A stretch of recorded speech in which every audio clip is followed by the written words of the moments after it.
Hi, everyone, and happy to be here again. And I can't see anyone except myself, so I can't say I'm happy to see everyone. I wish I could. But at any rate, today is about acid and alkaline. And before that, just a kind of brief rant. I'm amazed, more and more amazed, or shocked, I should say, all the time at how little information or encouragement there is by any government or scientific body, or pretty much anyone, about the role of diet and lifestyle in creating natural health and immunity to give, lasting protection. At the beginning of the whole COVID thing, called Colin Campbell, who wrote the forward to our book, and asked him, has he done any research on acid and alkaline and, immunity or viruses? And he said, no, no information, but I have a lot of research about the benefits of a whole foods plant-based diet providing protection against all viruses, and how a whole food plant-based diet um, inactivates viruses. So I didn't get the answer I was looking for, but I got an answer that I really wasn't looking for. But I think there is a clear tie-in between a whole foods plant-based diet, such as macrobiotics, and alkalinity, um, and natural immunity, not only from viral diseases, but also from common diseases like heart disease, cancer, diseases that are diabetes, diseases that are related to inflammation, all the degenerative diseases that we're plagued with. Now, the reason I got interested, or became interested in acid and alkaline in the first place, is that for years I had come across it and tried to make sense of it, and I couldn't. Like, I couldn't find a pattern. And for me, my life is based on finding patterns, relationships, something that I can understand to use in my own life, to help my clients, and to give to other people. So everything I do, I have that in mind, something that's kind of, reproducible again and again. I couldn't find that with acid and alkaline. Several years ago, someone asked me to do a class on it. And I thought, well, I don't really know much about it, so let me give it some thought. Let's see if I can come up with something. And I did. So my starting place, I started at the end. People have said, and I've read again and again, that grains and beans are acidifying. Well, I thought, first of all, there's two things that defy that. Number one, macrobiotics, as far as I know, has more recoveries from degenerative illness than any other way, cancer especially. If the macrobiotic diet, which is rich in grains and beans, was acidifying, in fact, how could that be? It couldn't. Second, macrobiotic kids around the world, observing my kids, and I've traveled around the world for years, and I've been with so many macrobiotic families and seen so many macrobiotic children from, before birth on up. And I have to say, across the board, they're the strongest, healthiest kids, brightest kids I've come across.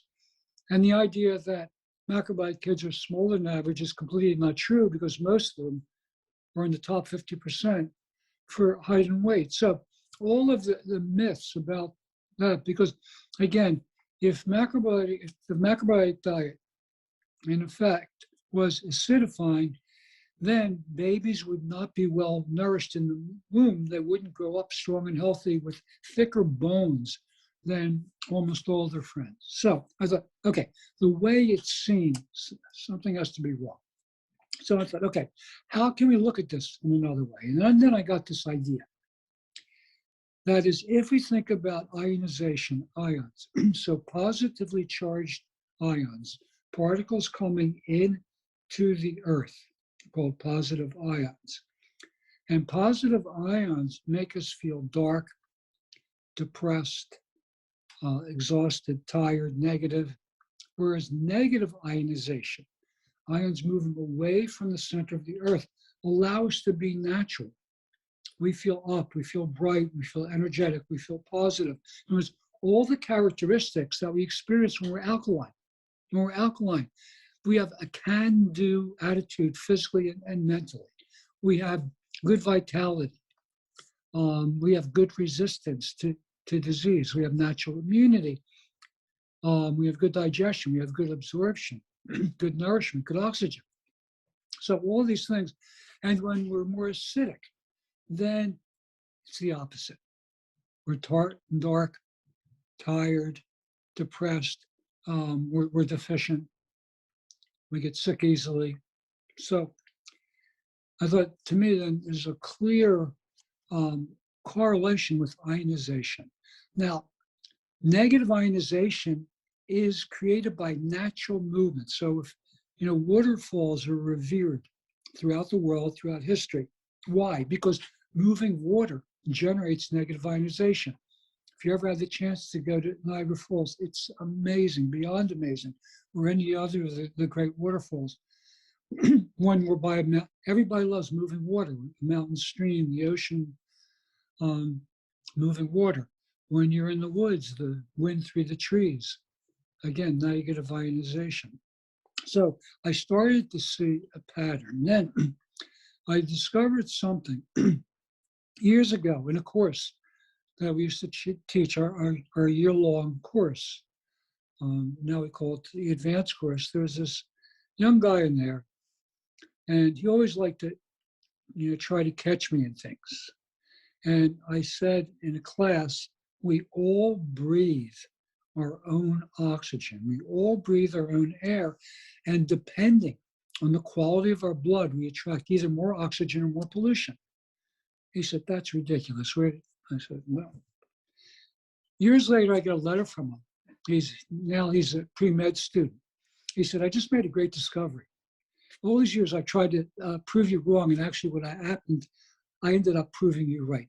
Here's the evidence, the research showing that when your blood is more alkaline, your hemoglobin is able to bind with more oxygen and transport it throughout your body. When it's more acidic, it loses that ability to bind with oxygen well.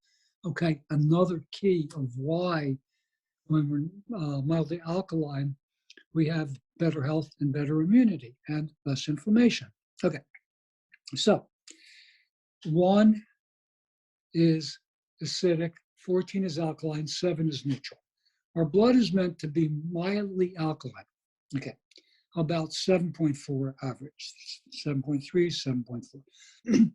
Lymph goes from slightly acidic, 6.2, to 7.4, to slightly alkaline. Saliva, 6.4 to 7.2. Now, this was another key, because when I wrote my first book, and it was translated into Portuguese, and the Portuguese translator contacted me and said, I'm a veterinary student. I study these things, and saliva is not alkaline. I said, saliva is mildly alkaline, about 7.2. I had learned that from my teacher, Michio Kushi, and I also read it in a physiology book as well. And it's one of those things that was firmly implanted in my mind. Saliva is mildly alkaline. He said, that's not true. Saliva is mildly acidic. What do you want to do? What do you want me to put in the translation? I said, okay, let me think for a second. Why don't you put saliva is ideally mildly alkaline, about 7.2. He said, okay, that's good enough. I can go along with that. So what is saliva? Saliva is transmuted directly from our blood. Your blood, through the salivary glands, comes out as saliva. It's a replica of your blood. If we have more alkaline blood or more alkaline condition in our body, our saliva gets a little more alkaline. If we're more acidic, our saliva gets more acidic. So there's a range. Chewing, interestingly enough, makes our saliva more alkaline. It works in both directions. Being more alkaline makes our saliva more effective. Chewing also helps our saliva. Okay, then seawater is about 8.5, highly alkaline. It's a replica of our blood. Then another key. So stomach acid, it's highly acidic, 1.5 to 3.5, but your bile and pancreatic juice, between 7.5 and 8.2. Not quite as alkaline as seawater, but in that range. So I thought, this is another key to understanding. How do we get the bile and pancreatic acids? Well, they go into our duodenum during the digestive process. So then I started to think, okay, activity and digestion are the keys to really understanding acid and alkaline. Now, I sent our latest book, The Ultimate Guide to Eating for Longevity, to an MD and asked him to endorse it. He said, your section on acid and alkaline is not consistent with the latest science.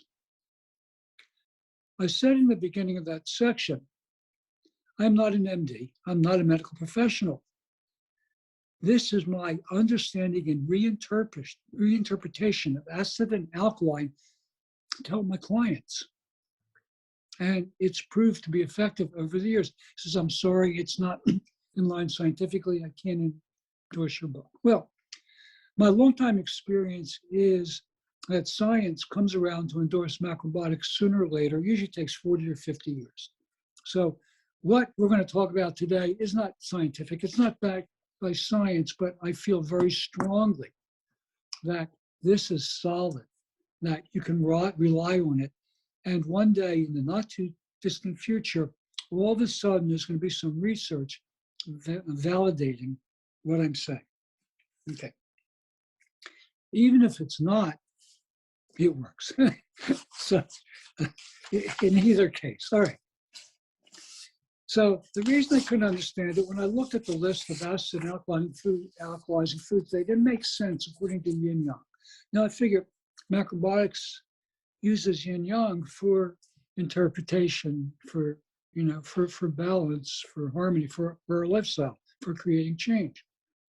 So if something's valid, it should be able to be interpreted through yin and yang, and acid and alkaline couldn't, according to what I could understand.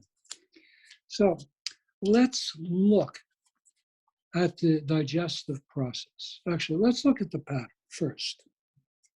It might make more sense. My model for health is a mountain stream. And I know this is a bit esoteric, but bear with me a little bit. A mountain stream. I take it that everyone's been mesmerized by a mountain stream, or I hope, at least once in your life. So I'm fascinated by moving water in mountain streams. And I just love to watch them. So you see the water moving, the perfect amount of water moving at the perfect rate of speed. And as long as it moves naturally over the water, it's always clean and pure. Now, if there's not enough water flowing in the stream, there weren't much rains, there wasn't much snow in the winter, so there wasn't any runoff from the mountains in the spring. For whatever reason, there's not enough water. If there's not enough water to move naturally, then the water can start to putrefy. You see pollution building up in the water. At the same time, if there was a storm and a tree or a boulder falls into the water and creates a dam, where the water hits that tree or the boulder, pollution builds up. That's where you see all the stagnation. It's all funky there.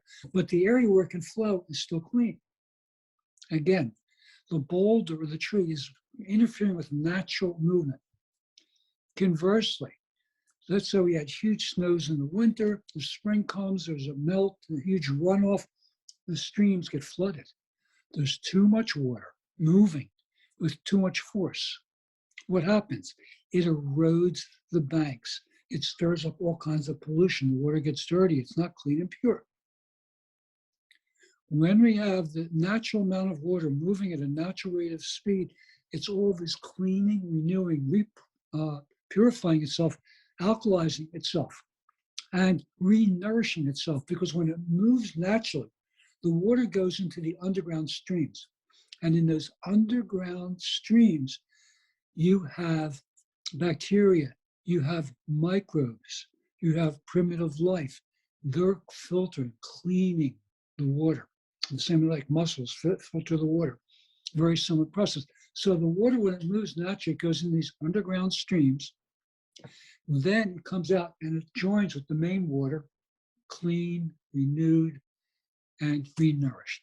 Well, the same thing's happening through our body through the digestive process.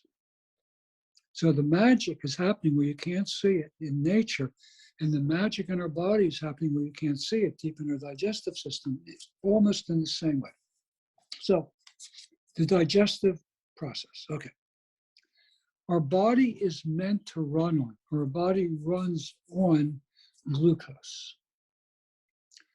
Glucose comes from complex sugars, so-called polysaccharides, complex sugars from grains, beans, and starchy vegetables mainly, which break down slowly through the digestive process.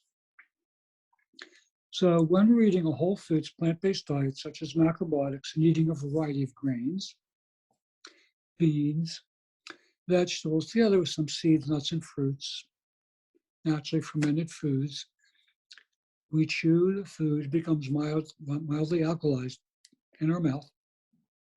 It goes into our stomach, joins with powerful stomach acids. Then it leaves our stomach and goes down into our duodenum, which is the connection between the stomach and the small intestine, or the upper part of the small intestine, depending on how you look at it. So it goes into the duodenum. There it's bombarded with the strong alkaline secretions from our pancreas and gallbladder. In our duodenum, that's where the food becomes alkalized. Then it goes into the small intestine for absorption into our blood to make healthy plasma and eventually healthy blood.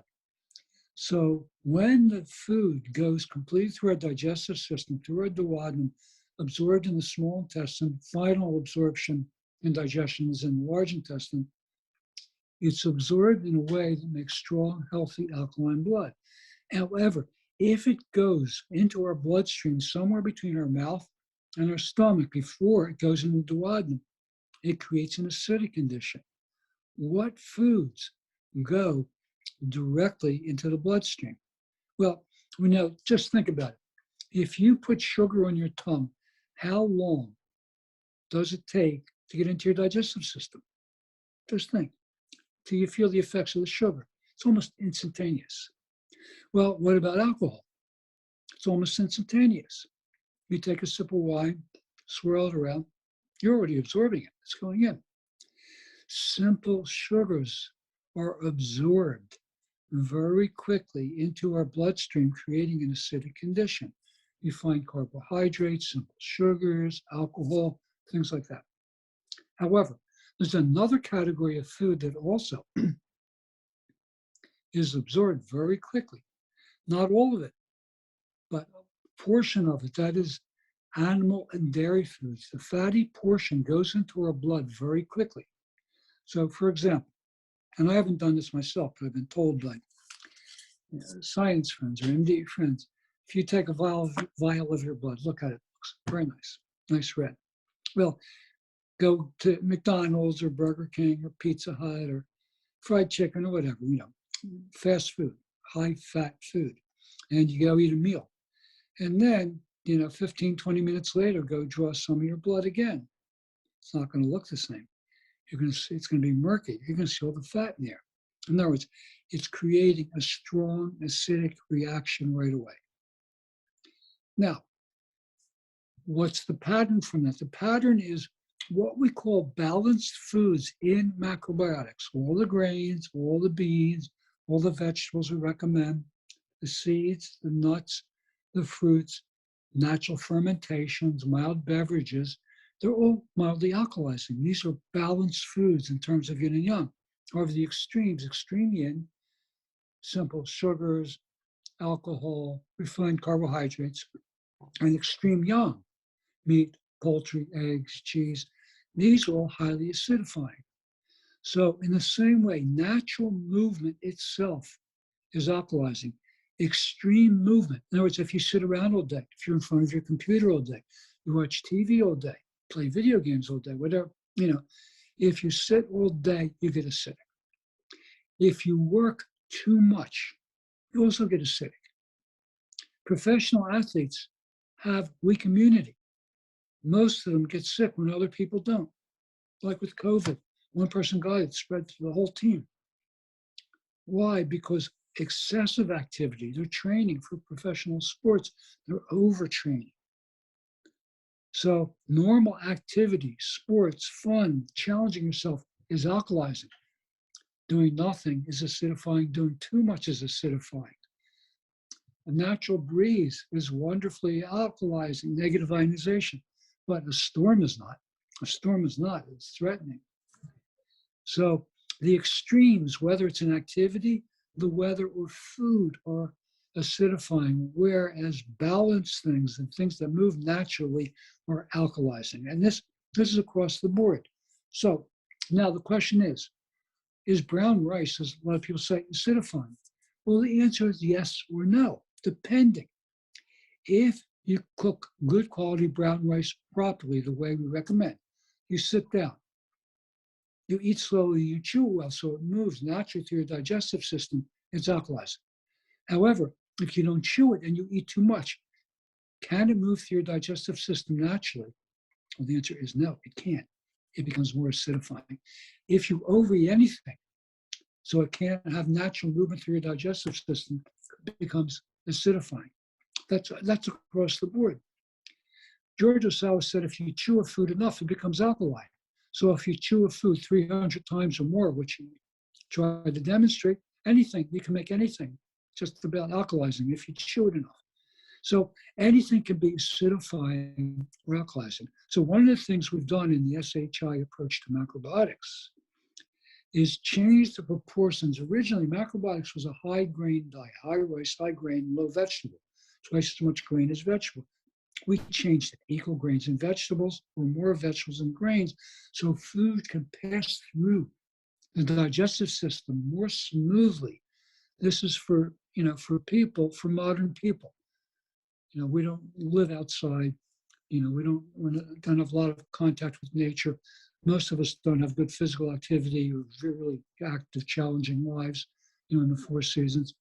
So because of, the way life has changed, essentially in the last 50 or 60 years, life is changing, our digestion is changing, our the way of eating, the way we nourish ourselves needs to change. But in any case, what I'm saying is the macrobiotic diet, as we recommend it, if eaten properly, is clearly alkalizing. Now, when your condition's more alkaline, two things happen. You absorb more nutrition from your food and it goes where it should. Right?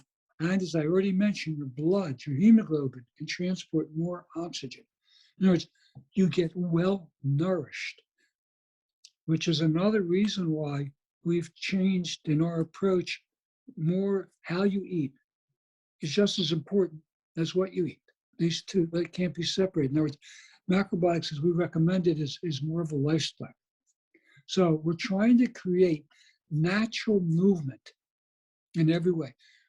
Rise early in the morning, sleep at night, eat at regular times, be very active, have good eating habits, talk together. All these things are good. So the most important things to maintain an alkaline condition, sit down to eat without doing other things. Because if you watch the news, read the news, you're going to get acidic. I don't care what you're eating. You work, you're going to get acidic because you're eating work. Right? You're eating stress. Sit down to eat without doing other things, eat slowly and chew well. You don't have to be a champion. Just try to make your food liquid so it digests and absorbs well. Stop eating 3 hours before bedtime so you digest well, and stop eating before you're full. Satisfied but not full. We talked about a grain and vegetable-based diet, equal or more vegetables than grains, right? And just have a variety of well-cooked and lightly cooked dishes. So they stimulate, they enhance each other. Next thing is what you cook on is very important. Cooking on gas is alkaline. Cooking on wood is very, very alkaline. Cooking on electric is acidifying. Microwave is out of the question, acidifying. Okay, can I verify this scientifically? No, But through my observation of my client's health, or going somewhere where we had to cook on electricity, through my own experience, yes, you can count on that too. Then again, activity. Find the right balance of making your daily life active, then things that are challenging but not overly strenuous, not past your limit, not over pushing yourself. If you take that approach, then again, you'll become alkaline from the activity point of view. Finally, your home environment. Green plants are natural generators of negative ionization. So negative ionization keeps you fresh and natural. Have a significant number of green plants at home. Try to use natural materials rather than synthetic, especially ones that off gas, highly polluted chemicals, and keep your home free of clutter, because clutter is acidifying because it blocks natural movement. Again, think of my esoteric example, the mountain stream. A boulder or a tree block natural movement. The water can't clean and renew itself, purify it naturally. It acidifies, it putrefies. When it putrefies, unpleasant things can grow in it, same as in our body. So keep your home environment, clean, as natural as you can. Just think of natural circulation when you can. Open doors and windows. Try to think of pathways, of keeping it so the circulation of air and energy in your home environment is more natural. Then, because standing anything putrefies, standing air in your home putrefies, the same as standing water putrefies. So it's the same way in your body. You can see the standing water in nature putrefies. That means it's getting acidic. It's inflamed. Same thing happens in our body. When we're naturally alkaline, inflammation goes down, cancer goes down. We don't have to worry about viral diseases, etc. So this is my reinterpretation of acid and alkaline. I hope you find it very practical. Experiment with it, and I think you'll find that you can create a mildly healthy alkaline condition from pretty much anything. And we can turn the healthiest thing, we can make it acidic if we do it in the wrong way. So I know that's confusing sometimes for some people, because people want a black and white answer. Is this, good or bad, acid or alkaline? It depends on what you do. And another way, it's freeing because we can change anything, we can adapt. So thank you. I'm happy to answer some questions if you have them. Hi, I'm Michelle. Hi, Jenny. Sorry, 1 second, Michelle. We'll get to you in a second. Thank you very much once again, Denny, for that insightful discussion as always. Now, just as Denny mentioned, we can break for a Q&A session. So the way that we'll work this, we have about maybe 10, maybe 15 minutes or so that we can address some questions. I ask that if you do have a question, either I can kind of see everyone in the room, you can either raise your hand directly, or there is a raise hand feature that is on Zoom that you can use also. Now, also keep in mind that this is live on Facebook and is being recorded. So if you don't want to appear on the recording, you can just send a question directly in the chat and I'll address it that way. So we'll turn it over to Michelle, because I know you have a question right there. So go ahead. Hi, Jenny. I know you have a lot of people here today. Preparing for my second consultation with you, by the way. So I will be doing that. Thank you for this. It was wonderful. I've learned a lot as usual. So my question is, you've helped me in the past with constipation, yang constipation, and I don't care, we're on Facebook. Having constipation is never nice. So question.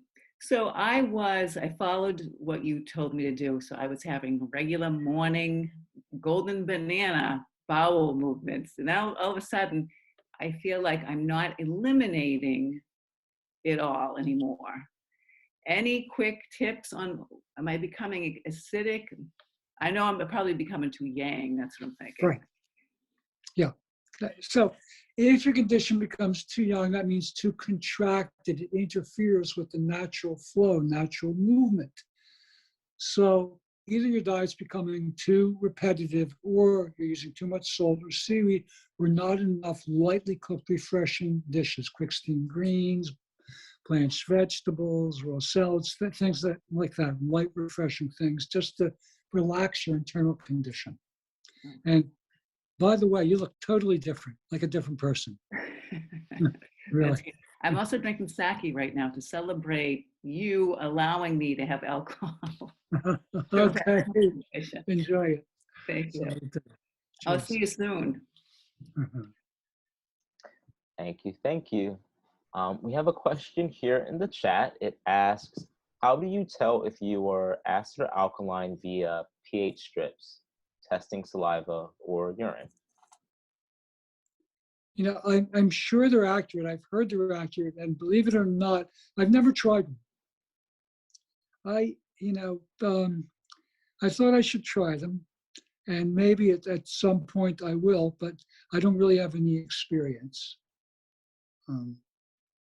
So the next time you see me, I will try them. I can report on them. I've heard they are accurate.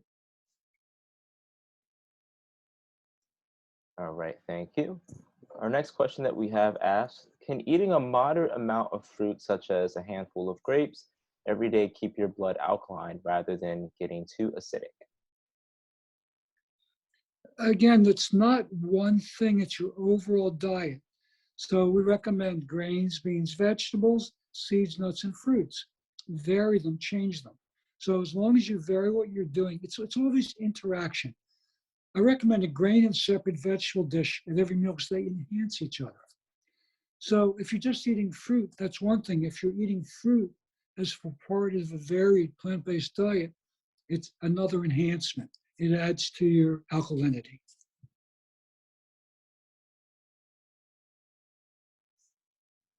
All right, thank you. Our next question asks, is it wise to combine citrus fruits with other foods to get the most of absorbing iron? I think so. Like you can squeeze lemon on quick steamed greens or on salad to enhance the absorption of iron. However, a few times a week, 2, 3, 4 times a week, whatever you do, just don't overdo it. And anything you do too much, it changes to its opposite. So, but yes, it's a good practice. Okay, thank you. As a reminder, if an individual has a question, you can either send it directly to the chat, you can physically raise your hand, or if you would like, you can use the raise hand feature. So I'm just gonna take a look right now here to see if there's anyone in the chat that I can see visually. Might as well. Let me just take a look 1 second, Michelle, just to see. Anyone in has a question right now? If not, we'll move on back to Michelle. Okay, go ahead, Michelle. Hi, thanks again for taking my questions. I always have a million for you. So Susan touched on it when she was doing her support group, but she didn't really go far with it. It's about waking up at certain times at night. That would mean that your condition's yang, and it depends on the time of night. Is that how that works? It does. It does. And I can comment on that, but I just thought, about the citrus thing, the lemon thing. A lot of people these days are recommending lemon in water or tea or apple cider vinegar in water. I don't recommend that at all. Those things, it's interaction. Apple cider vinegar is wonderful, brown rice vinegar is wonderful, lemon is wonderful, but it's the interaction with food. That's where it brings it out. It's not a supplement. You can't control the effects, especially for a macrobiotic person, of putting lemon in water or apple cider vinegar in water. I've had longtime clients that have really done damage to their health. I hadn't seen them for years, and they heard, oh, put lemon or brown rice vinegar in water and drink it every morning. Well, they did some serious damage that was hard to rectify, because over time, it's actually going to demineralize your body to neutralize the acidic things. The initial result is alkalizing, but that's short-lived. That changes to the opposite. And one thing I didn't bring out enough is that when we have an acidic condition, we need minerals, especially calcium. If they're not enough in our diet, then they come from our bones or our teeth. So for healthy people, they come from teeth first, bones second. But in modern people, because the diet is so acidifying, the minerals are coming from their muscles, including organs, heart, kidneys, pancreas. That's why all these are becoming diseases of children. Heart disease, right, in children, diabetes in children, kidney disease in children, all kinds of arthritic problems. So then also they come from the nervous system. That's why Americans, can't think well. They can't compete with people from other countries in math and science. So at any rate, what I'm trying to say is you have to be careful of things that are acidifying. Lemon, citrus, things like that on foods are very good together. Okay, sleep. Very simply, we get into bed, our body relaxes. After midnight, your body starts to contract. Everybody's. Now, the lower your blood sugar, the more it contracts. Because your blood sugar is meant to start to gently rise after midnight, especially from 2 a.m., so you can get up easily in the morning. So the point is, from the macrobiotic viewpoint, if your condition is too young or hypoglycemic, your body overcontracts or gets cold after midnight and you wake up. It could be 1, 2, 3, 4, anytime in that range. So difficulty falling asleep is generally too young. Too much liquids, too much fruits, too much sweets, alcohol. Difficulty with waking up after midnight is generally too young, too much salt, too much cooking, not enough light, refreshing things, mildly sweet things. So that, in a nutshell, that's really about sleep. I just have to say, you reminded me that there was someone who told me to do 2 tablespoons of olive oil in the morning. And I thought, oh, okay, I'll do that. And I'll mix it with like apple juice. So that will help me with constipation before you. But I'm thinking that wasn't a good idea. Not a good idea. We want to move our bowels because of peristaltic, expanding, contracting, wave-like movements, not by lubrication, not Okay. And also CalMag is this post, like this stuff mixed together. A Qigong teacher told me I might need CalMag to take it twice a day. That's before you too. It has stevia in it, which I know you don't agree with. It was from Whole Foods. Do you ever hear of that? It's powdered concoction you mix with something. Well, it sounds like calcium and magnesium, but okay, minerals come from the earth. We get minerals through eating plants. They're absorbed in plants, especially beans and greens. When we take supplements, they can calcify our brain, our heart, our arteries, our intestines. Again, I've seen nightmare stories, horror stories from some of my clients who were taking calcium supplements. So first of all, I don't recommend it. Second, there's no need for it. Calcium is the 5th most abundant mineral in the crust of the earth. All foods, all plant foods absorb calcium, right? Plant-eating people don't get osteoporosis. It's a rich person's disease. When you eat more animal and dairy foods, more rich refined foods, then you get osteoporosis. So for strong bones and muscles, your Qigong teacher was saying that, but the way to get it is a natural diet, especially regularly eating greens, green leafy vegetables, all kinds of greens, and beans, especially white beans. So that's the best way. You're worth the price I pay for you, Danny. Just gonna knock it in here. So, thank you. Thank you. So we have another question that's in the chat, and this may just be our last question for sake of time. And I did not see any other individuals raise your hand or pose questions in the chat.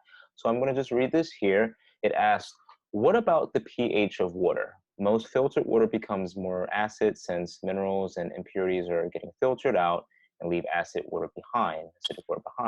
Some water like Evian are more alkaline. How do you feel about bottled water?